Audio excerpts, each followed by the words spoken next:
Hello everyone, welcome back to proxy Gyan. मेरा नाम शबाज है दोस्तों। उम्मीद करता हूँ आप सब अच्छे होंगे और एग्ज़ाम्स के लिए अच्छे से तैयारी कर रहे होंगे दोस्तों। तो आज मैं आपको एक दूसरा इंपॉर्टेंट करंट अफेयर लेकर आया हूँ जो हाल ही में न्यूज़ में भी रहा है और कई सारे डिबेट्स भी इस पे चल रहे हैं अभी कि रिसेंटली लोकसभा ने जुवेनाइल जस्टिस जो care and protection of children bill है उसको पास कर दिया गया है। तो इसके प्रोविजंस के बारे में आज हम डिस्कस करेंगे और जो 2015 की जो एक्ट थी जुवेनाइल जस्टिस एक्ट, उसको किस तरह से इन्होंने अमेंड किया, क्या क्या न्यू चेंजेस लेकर आए, तो सारा कुछ अब मैं आपको डिस्कस करूंगा। वेरी इंपॉर्टेंट टॉपिक है एग्जाम पॉइंट ऑफ व्यू से आपको। ओके, GS2 जो पेपर है पॉलिटी एंड गवर्नेंस में, इसमें आपको पूछा जा सकता है और उसके आपको सजेशंस भी देने पड़ते हैं इंटरव्यू में अगर आपको पूछ लें। तो चलिए वन बाय वन आज हम सारे चीज़ों को डिस्कस करते हैं। तो शुरू करने से पहले मैं आपको एक छोटा सा वीडियो दिखाना चाहता हूँ, उसके बाद हम कुछ डिस्कस करेंगे और उसके बाद हम हमारे टॉपिक के आगे बढ़ जाएंगे। तो चलिए देखते हैं। हाय, दिस इज वेरोनिका। अब आप मेरे साथ one on one zoom session book कर सकते हैं कॉम्पिटिटिव एग्जाम काउंसलिंग के लिए। जिस तरह आपके बहुत सवाल रहते हैं कि कॉम्पिटिटिव एग्जाम्स के लिए क्या ऑप्शनल लिया जाए, आंसर राइटिंग कैसे किया जाए, उसके लिए मैं आपको काउंसलिंग दूंगी आपके पर्सनल स्ट्रेंथ्स और वीकनेस पे based. So see you there only on proxygyan.com। Thank you. तो दोस्तों, जैसा कि आपने अभी देखा कि हमारे जो एक्सपर्ट एजुकेटर है वेरोनिका जी, उनके ज़रिए से आपको एक एग्जामिनेशनल काउंसलिंग दी जाएगी। हमारे वेबसाइट को विजिट कीजिए www.proxygyan.com और अपने टाइम और रिक्वायरमेंट के हिसाब से आप अपने सेशन को बुक कर सकते हैं हमारे एक्सपर्ट्स के साथ, ताकि जितने भी आपके डाउट्स हैं related to examination, related to कोई भी किताब बुक्स रिलेटेड, या फिर किस तरह से अप्रोच किया जाए, किस तरह से पढ़ा जाए, किस तरह से आपका शेड्यूल हो एक एग्ज़ाम को क्रैक करने के लिए, सारे क्वेश्चंस के आंसर आपको हमारे एक्सपर्ट एजुकेटर के द्वारा दिए जाएंगे। तो आज ही जाइए हमारे वेबसाइट को विजिट कीजिए और इस जो अपॉर्चुनिटी का फ़ायदा उठाइए। तो चलिए आज हम करंट अफेयर्स की तरफ चलते हैं। हम एज़ यूजुअल हमारा जो टॉपिक है, तो रिसेंटली क्या हुआ है, लोकसभा ने जो जुवेनाइल जस्टिस एक्ट है 2015 को, उसको और स्ट्रेंथन बनाने की कोशिश की है और उस कोशिश में इन्होंने कई सारे अमेंडमेंट्स को जारी किए हैं। और मेन मकसद जो है इस अमेंडमेंट का कि डिस्ट्रिक्ट जो मजिस्ट्रेट हैं, जो IAS ऑफिसर्स रहते हैं, जो डिस्ट्रिक्ट कलेक्टर्स को भी हम कहते हैं, और एडिशनल जो DMs रहते हैं, उनको ज़्यादा पावर देने की इसमें बात की गई है। तो अभी तो ये बिल अभी कम्प्लीटली पास नहीं हुए दोस्तों, सिर्फ लोकसभा में इसको पास किया गया है। उसके बाद राज्यसभा वाले इसको स्टडी करेंगे। जब दोनों हाउसेस पास करेंगे then it will become an act और बिल, राइट। तो इस बिल का यही मकसद है कि जो डिस्ट्रिक्ट मजिस्ट्रेट का, इससे पहले जो 2015 के बारे में मैं आपको नेक्स्ट स्लाइड में पढ़ाऊंगा, तो उसमें इन लोगों का जो रोल था बहुत ही कम था। उसमें सिर्फ डेफिनेशन ऑफ चिल्ड्रन बताया गया और जो क्या क्या ऑफेंसेस थे उसके बारे में इंक्लूड किया गया था, but they are not mention about any role of district magistrate. Because इन लोगों को अगर आप पावर देंगे, because they are the main implementing authority, the executive authority will be the main implementing, वो लोगों को पता होता है कि ग्राउंड रियलिटी क्या है। तो चलिए वन बाय वन हम डिस्कस करते हैं। तो बिफोर गोइंग टू चेंजेस, मैं डायरेक्टली अगर आपको चेंजेस बता दूंगा तो कुछ समझ में नहीं आएगा। तो पहले हम जो जस्टिस एक्ट है, जुवेनाइल जस्टिस एक्ट 2015, उसके बारे में डिस्कस करेंगे। उसके अकॉर्डिंगली मैं आपको चेंजेस बताता चलूँगा।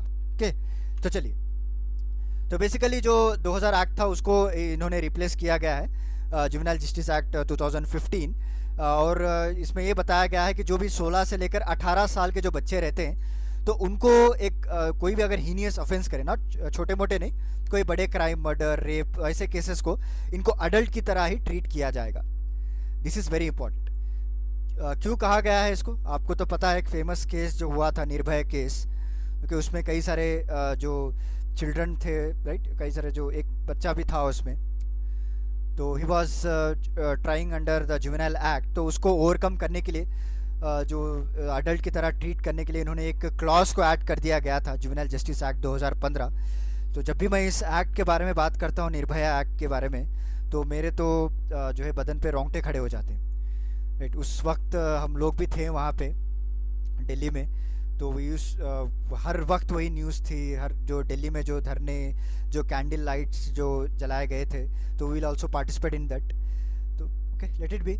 तो ऐसे क्राइम्स आगे से ना हो, तो इन्होंने इस एक्ट को भी पास किया 2015 को, और 16 से 18 साल बच्चों तक जो भी हीनियस क्राइम, यहाँ वेरी इंपॉर्टेंट वर्ड है हीनियस ऑफेंसेस, उनको अडल्ट की तरह ट्रीट किया जाएगा। और इस लॉ के तहत एक यूनिवर्सल एक्सेसिबल अडॉप्शन लॉ भी बनाया गया है दोस्तों, कि पूरे इंडिया में यही लॉ अप्लाई होगा। ओके, ऐसा नहीं कि आंध्रा में अलग, महाराष्ट्र में अलग, कर्नाटक में अलग, दिल्ली में अलग से नहीं, एक यूनिवर्सल लॉ बना सकते हैं इसको। और इसको कब अडॉप्ट किया गया था, कब इसको इम्प्लीमेंट किया गया था? 15 जनवरी 2016 में।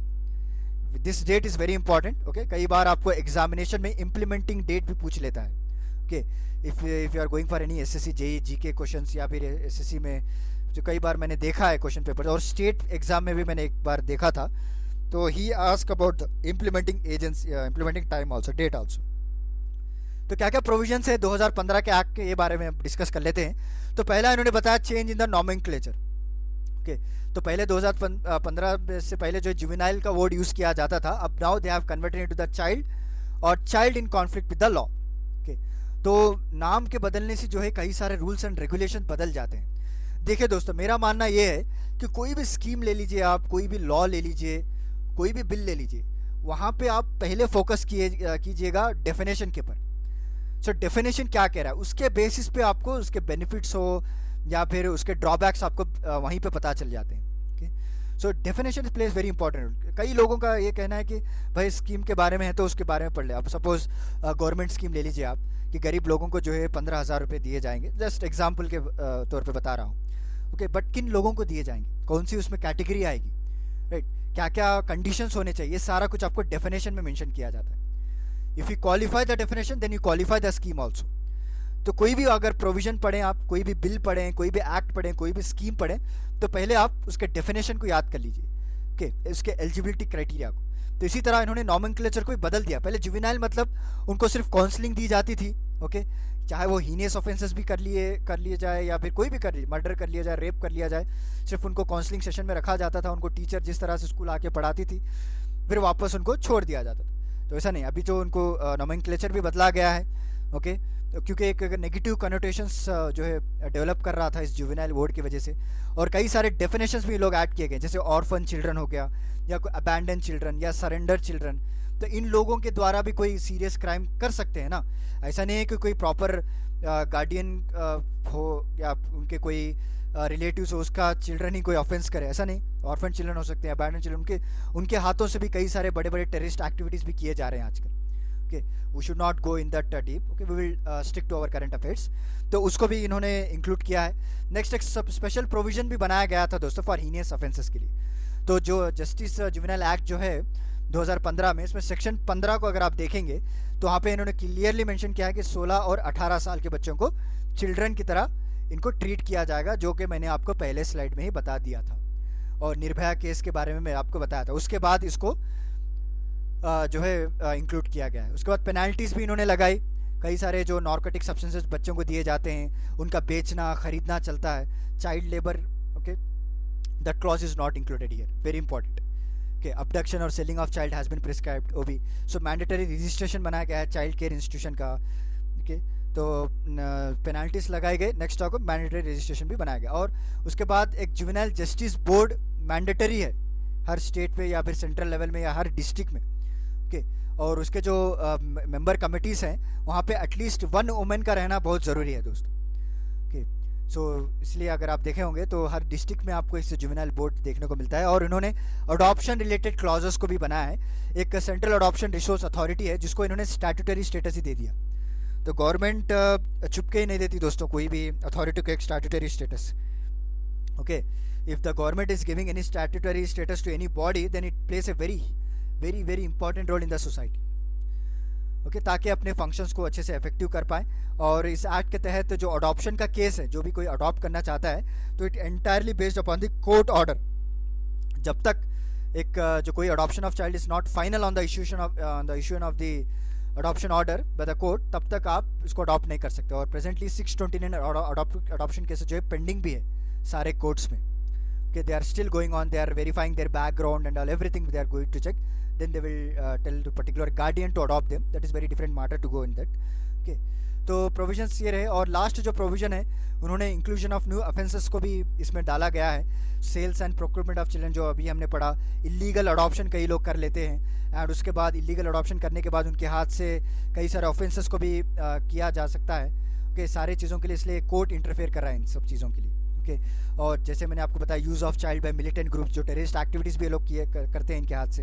ओके, और डिसेबल्ड चिल्ड्रन है, जो हैंडीकैप चिल्ड्रन है, उन लोगों को कई किस तरह से बुरा बर्ताव किया जाता है, राइट। आपने देखा होगा कई सारे सिटीज़ में उन लोगों को बेक करने के लिए छोड़ देते हैं। तो सारा कुछ इलीगल काम रोकने से ये लॉ बनाया गया था, kidnapping, abduction of children, okay.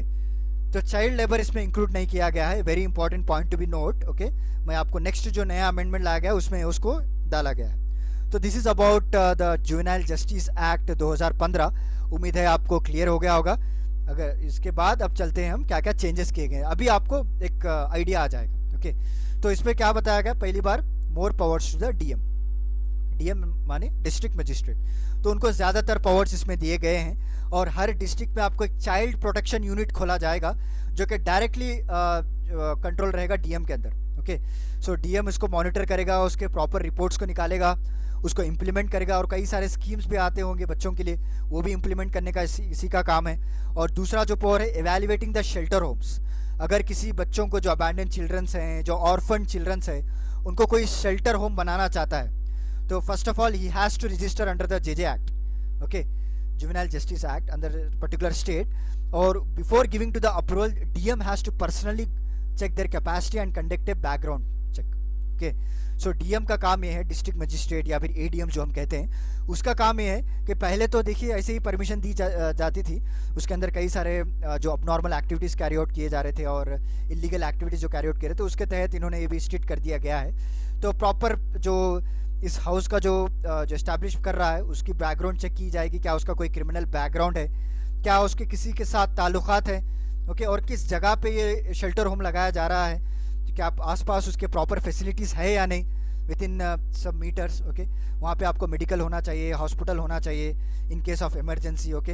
एक अगर if the shelter homes are little bit far away, then can they have a transport facilities also, so that they can easily access to the nearest town. ये सारा कुछ check किया जाता है DM के द्वारा, ये भी इन्होंने ऐड किया। उसके बाद मेंबर्स ऑफ कमिटीज़, ओके। तो जैसे मैंने आपको बताया कि एवरी डिस्ट्रिक्ट में एक जुवेनाइल जस्टिस बोर्ड रहता है, ओके। वहाँ पे कई सारे मेंबर्स को अपॉइंट किए जाते हैं। तो इस मेंबर को अपॉइंट करने के लिए भी एलिजिबिलिटी पैरामीटर्स इन्होंने लगा दिया गया है, ओके। देखिए पर्टिकुलर शख्स जो है एक रिटायर्ड जज होना चाहिए, उसका चेयरपर्सन, ऐसा कुछ, नॉट एग्जैक्टली, मैं जैसा आपको एग्जांपल दे रहा हूँ। और डेफिनेशन ऑफ चिल्ड्रन भी इसको एनलार्ज कर दिया गया है दोस्तों। अभी देखिए आप यहाँ पे इन्होंने मेंशन किया ट्रैफिकिंग और ड्रग अब्यूज़ को और चाइल्ड लेबर को, ये दो नए टर्म्स हैं जो ऐड किए गए हैं। आपने 2015 का अभी एक्ट देखा होगा, वहाँ पे कहीं भी नहीं लिखा होगा अबाउट द चाइल्ड लेबर और ड्रग अब्यूज़। तो इस बार इन्होंने इसको ऐड किया गया है। और उनको भी जो ऐड किया गया है जो गार्डियंस होते हुए भी जो चिल्ड्रन को अबैंडन कर देते हैं। So this is also third term which was not mentioned in the 2015 Act. Okay. So this is about basics जो मैंने आपको बता दिए हैं, और क्या क्या अमेंडमेंट्स किए गए वो भी मैं आपको क्लियर पिक्चर दे दिया हूँ। तो उम्मीद करता हूँ मैं आज का लेक्चर जो है आपको पसंद आएगा। तो चलिए फिर मिलता हूँ मैं आपको अगले लेक्चर के साथ कुछ इंटरेस्टिंग टॉपिक के साथ। तब तक के लिए धन्यवाद दोस्तों।